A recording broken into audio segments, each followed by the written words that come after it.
The good news is, I'm going to tell you how to beat guns. The bad news is, we have to talk about guns.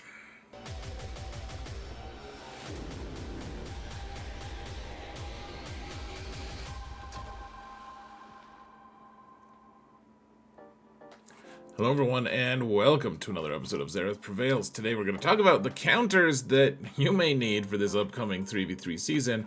We've already had about half of one match in GAC, so you have to excuse my tiredness because I record this super duper late because I have to do my stream and then take all of my fights and turn it into a video, and it just makes me stay up late. So don't forget to mount the algorithm, folks. Hit the thumbs up button, like, subscribe, comment, do all that stuff to continue the momentum for this video series that I try to do for the community. Let's get to the video immediately, shall we? Alright, so we immediately have the question, how do we beat the Imperial Remnant team with the Night Trooper, right? So I asked people to send in videos as early as they can to the Discord server, and BATZYS did do that, so huge shout out to him. He wanted to try, and I wanted to try AdRad against it, so we have a couple attempts on that. Let's see how it goes. So you can see this Datacron doesn't have the optimized level 3 or level 6 for the Night Brother, but they do have Night Brother Cron, and you know, it's the exclusive really strong Datacron. You can see K2SO just gets obliterated. He gets revived by Jin and gets killed again. And so yeah, it's AdRad normally just destroys in this matchup, but you can see they're targeting Jin, and as long as they keep targeting Jin, then I guess you'll indefinitely have a situation where you could eventually get the win. But you look at so yeah, AdRad has almost no life. He finally gets his ult and is able to just very barely kill this team. I wouldn't call this reliable, folks, and BATZYS doesn't think so either. That's not me throwing shade at him. Huge shout out for the contribution.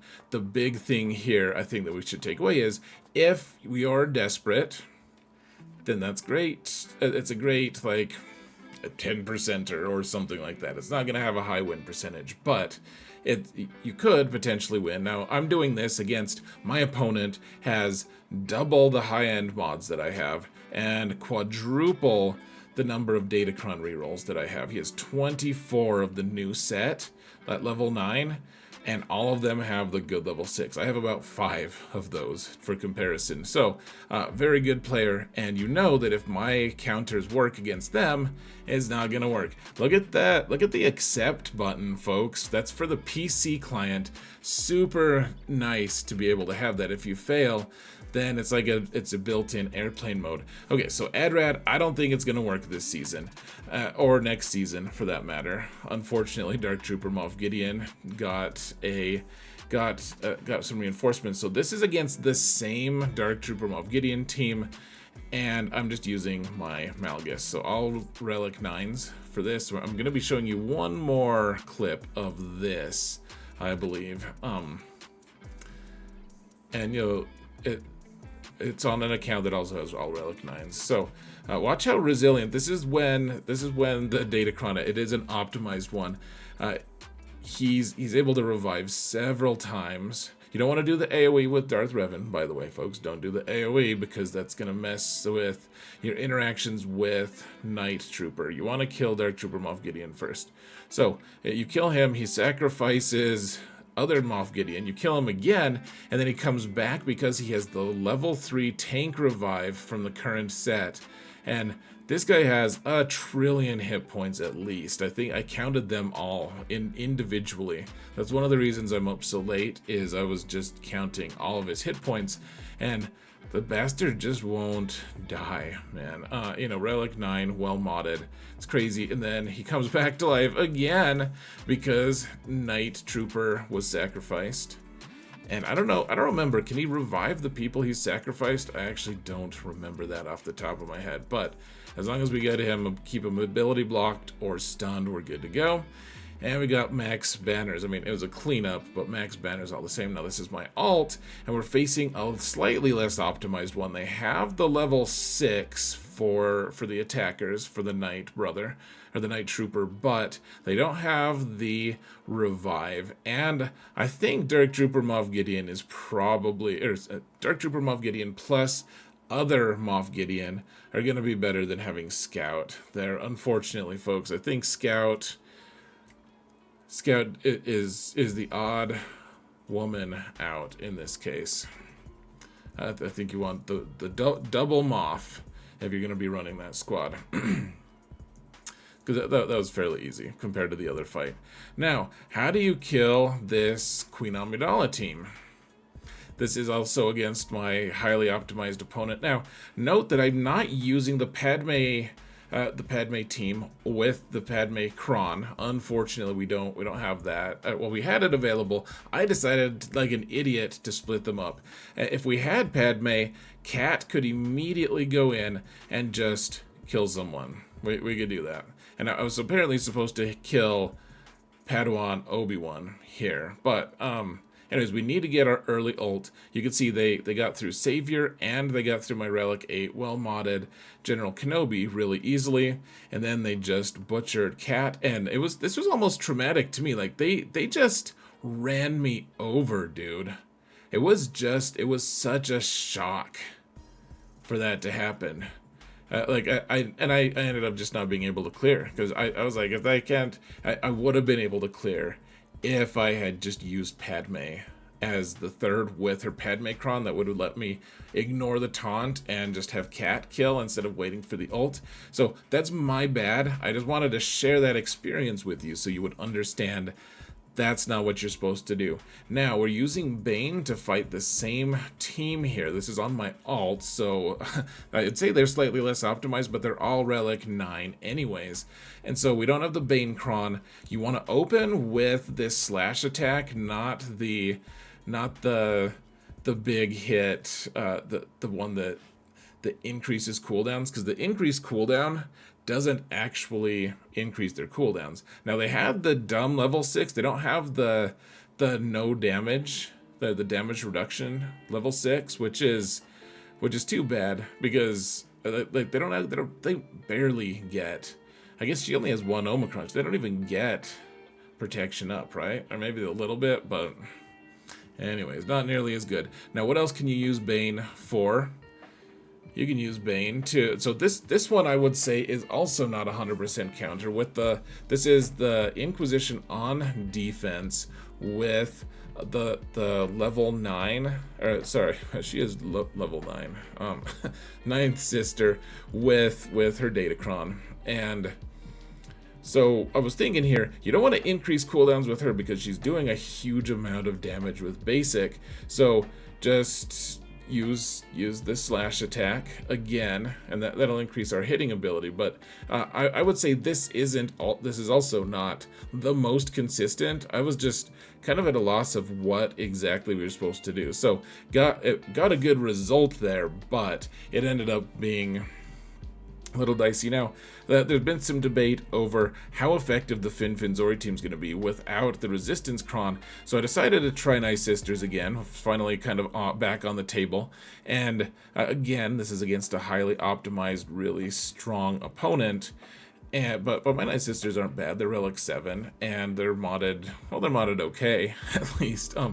But you can see that they kill Merrin, and then they stun Daka, and she just dies. Man, terrible result. And so this is the first match of the week, and so I do a lot of science. Come watch me on Twitch, folks. It's fun, especially, I mean, it's always, the first night especially, it's always like, okay, well, if we lose, we lose. I don't want to lose. We're going to try our best not to, but if we're going to try some stuff, I wanted to try Nice Sisters again against someone who's slightly less optimized. Of course, my alt was facing someone who has as much GP as my main account has, and this guy has, look at that, Relic 9 on Resistance Hero Finn. I actually tried to use Jedi. I used Jedi to kill my top end opponent in the top 100.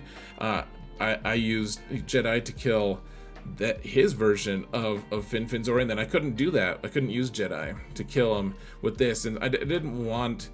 I wasn't sure. I didn't have a good conclusion. Hold on a sec, guys. One sec. Okay, I didn't have a good conclusion for you, so I didn't include it in the video. But you can use like Jedi Revan with Jedi Luke and Mace to take him out if you need to. Now let's fast forward this. For some reason I didn't. He has grit, so we can't do % health damage, but we eventually whittle him down. So hold on, I'll do it off camera. All right, here we are. Poor little guy. Do the finishing move there to get all of our health back. Now we have a submission from Overcast, and he's got the good Wampa Cron, which I have not gotten at all on any of my 3 accounts. It's source of bitterness. But the question is, how does GG STAP without the STAP Cron perform now, like on defense, on offense? What do we do with GG STAP? And so we have a couple answers. First off, if your opponent has the Wampa Cron with the good level 6 and everything, I don't know, that seems a little expensive. Like for how few of these Datacrons I have been able to get so far at level 6, it just seems to me like this is a really expensive Datacron to use to counter this team. But Wampa does just obliterate the hell out of them. Well, the thing I did against the top end GG STAP team that I had to face was, I don't know if they're top end. They're Relic 7 on everyone. That's still pretty good. I just used Beskar Mando with Han and Chewie. I didn't have any good Datacrons, like probably just the basic, you know, thick Cron that we have from set 15, but definitely none of the attacker level 6 stuff that would be really cool. Now, I struggled against an Aphra team on my main account. This is against my top end opponent again, and so I was like, you know what? Okay, we failed against this once. Let's try GG STAP instead. And I don't know how consistent. I mean, I think that's going to be pretty consistent. So that's something you can do. Now, against Gungans, folks. Last 3v3 we used. I think I used Traya almost exclusively against Gungans, which is not a bad idea, frankly. Now, we get this endless loop, though, folks. If they have the Jar Jar Cron, which happens to be the better level 9 for Gungans, then it takes a long time. You have to kill the shield generator. Otherwise, old Savage just takes forever to kill. Like, it's an endless loop, guys. Here's a second endless loop. We're spending like two full minutes almost of just going back and forth and back and forth and back and forth. Finally, Traya takes her first turn that didn't have something that have her cooldowns reduced, and she finally gets Isolate, and then you can win. Now, I did this again. This is against a boss Nass Cron. It's a lot easier to do against this, though Traya still hasn't taken a turn. And just remember, once you kill the shield generator, once it's finally dead, then you can do your Annihilate move. But before that, it doesn't work. So kill the shield generator, then doing your Annihilate, and call it good, man. Just destroy the Gungans, man. The frog people. The people of the frog. Now, this is a team that you see a lot, folks. You have the CREX team, and a lot of times the first move you get is actually with tech, and so do your AoE anyways, even though you want it, like, you're not going to be able to stun them with that particular move. You're going to cleanse your whole team, and then you want to target Captain Rex. I wouldn't say that this is 100%. I'm not trying to pass this off as 100%, though. This is against my really good opponent. And you can see, like, he even has the damage reduction for Galactic Republic, but we're able to just destroy them anyways because of skills, guys. That's basically the reason for everything. Now, I'd failed so many times because of the aforementioned skills against my amazing opponent that I needed some way to kill this General Skywalker team that wasn't using my Seal the Eternal Emperor. So I decided to try to use Maul with Gar and ISC. Now my opponent has really good mods on his General Skywalker. However, he did not put any potency at all, which means there's no days here. Now I don't have the attacker Cron. This is just, I don't know, it's like a discount Cron. All my good Crons have been long spent, folks. You know, no Gar Cron, no level 6 attacker Cron, but we're not getting dazed from General Skywalker's attacks. It's tough to do damage to a guy with this stacked of stats, you can see, but Maul and company, as long as they can assist, they do pretty good. Now, let's skip all the way into my alt, who only has 3 Zetas on his Sith Eternal Emperor, and we fight General Skywalker and the bad clones for 2 full minutes before it's time. You can see we had healing issues, but we did get 57 banners there at least. Now, probably my favorite part of this, folks, is Starkiller is basically back. He's back. He can fight without using... So I mean, yeah, Starkiller's been good, but what we've been doing traditionally, just to recap for people who aren't aware, we've been using the Seer Malicos team with Starkiller, and that it's a super high-powered team. But now that Rey is off of her really top-tier Datacron set, 14, this is Barriss with a set 16 Cron and the level 6 healer and everything, which is tough, but you can bypass that with, I mean, she does some cool stuff, but as long as everyone stays shocked and you can just kind of control the situation. I am using an attacker level 6, folks, from the new Datacron set. I do recommend that. This would be a lot tougher without. But the key to this fight, folks, and it kind of plays itself after a while. You know how I typically advocate to use the AoE for, like I use this stagger bomb to start the fight, right? You start the stat with a stagger bomb. In this case, because of the level 6 on the attacker, you will need to be able to crit to hit, to go and to be able to hit multiple times. So you can see how Starkiller hits, goes back, hits again. It's because he crit, but you need that. So do your Dispel, that puts the tenacity AoE on everyone, and then just target Rey so that you're critting. And then, okay, call the Star Destroyer of Healing, that's fine. And once, look at that, Ben revived, because we don't have someone to prevent revives. It's so disappointing, honestly. Okay, so get rid of that blue stuff on Rey. You really don't want her to ramp her damage.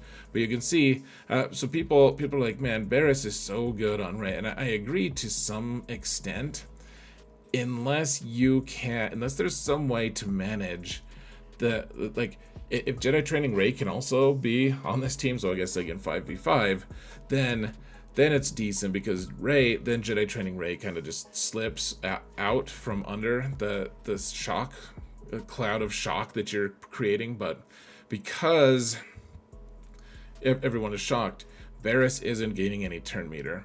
And she's not, in fact, you're staggering her so that she's not getting it. She's barely taken a turn. I don't even know if she has taken a single turn, in fact. So, you get those 2-turn stuns and get her stunned again. And so now our path here, folks, we just have to, so we kill Barriss, and of course, I was like, okay, that's cool, let's just take her out. And then I remembered she has the level 6, which is going to revive her, and take out Rey, dropped a few banners, but not too bad. Let's do it one more time, folks. This is on my alt. This is a little bit more interesting. They have the level 6 on Sortie, but they don't have the good level 6 for supports. So you just want shock on everyone again. Of course, Ben is tough. This is tough to navigate because Ben is in stealth all the time because of the VIP thing from Sortie. So let's get shock on Sortie. And once that happens, you have to still do all the damage or dispel all the protection up. But she can't get more because she has shock and can't get more buffs. So here, let's hit Rey. Let's get rid of that blue stuff because we're gaining so much turn meter. You don't want to ramp her mastery. And now Ben is still just in stealth, hanging out. Let's try to get shock back on him so that he's not gaining a bunch of bonus turns or bonus turn meter, whatever. And we do want him to take a turn. But here's the thing, guys. He's still stealth because we haven't killed Sortie. And we haven't gotten him into damage immunity yet. So I did the AoE just to see if we could get him into damage immunity. Finally, just kind of passively killed Sortie, which is great. About half of our clock is gone at this point, of course. But, I mean, that's okay. We're controlling the situation pretty well. And so, gosh, even that AoE didn't quite get him into damage immunity. Well, that's because she's in ult right now, obviously. Okay, we did the AoE just to get him out of his stealth, though, just to have something. You just think it's nice to have a project, right, guys? So, you can see, yeah, we're just trying to get everyone up to the very brink. Of course, Ben is just taking for friggin' ever to die because he's really slow. Old Emperor Palpatine is he died, but that means Ben can't revive himself. We can call the Star Destroyer of Healing and call it a day. So it looks like Starkiller is back as long as you use the level 6 Attacker's Cron. Seems pretty good. And then you have Seer Malicos to go and dabble in mischief of their own. I didn't really capitalize on it that well this match, but come watch me on Twitch and we'll find a way to optimize it then. Guys, thank you all so much for watching. So again, sorry, I'm tired. I probably had a bunch of fails discussing this stuff, but let me know what your thoughts are in the comments. Don't forget to mount the algorithm. Thank you all so much for watching, and remember that in all things, Xerath scampers off to bed for a couple hours before work. Take care, everyone.